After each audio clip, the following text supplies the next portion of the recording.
Presiden Joko Widodo mengingatkan aparat penegak hukum untuk tidak pandang bulu dan tidak tebang pilih dalam memproses kasus-kasus pidana.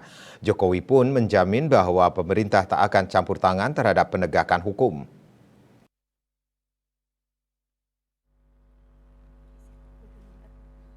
Presiden Joko Widodo menegaskan bahwa komitmen pemerintah terhadap pemberantasan korupsi tidak pernah surut.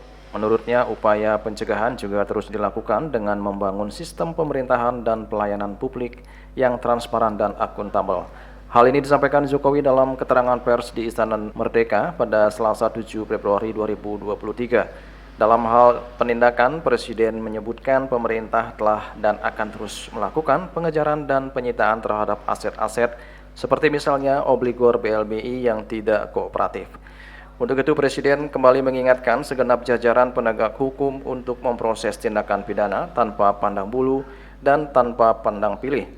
Selain itu, Presiden mendorong agar rancangan undang-undang tentang perampasan aset dalam tindak pidana dapat segera diundangkan. Presiden juga mendorong agar RUU pembatasan transaksi uang kartal segera dimulai pembahasannya.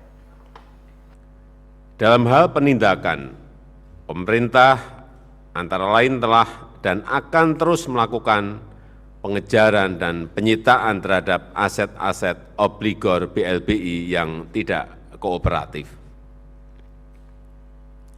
Aparat penegak hukum telah melakukan penindakan tegas terhadap sejumlah kasus mega korupsi seperti kasus Asabri dan Jiwasraya. Hal serupa juga akan dilakukan untuk kasus-kasus yang lainnya.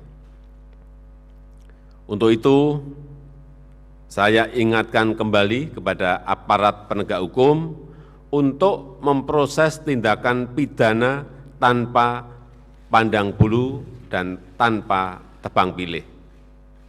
Pemerintah tidak akan campur tangan terhadap penegakan hukum, dan aparat penegak hukum harus profesional dan sesuai dengan hukum yang berlaku.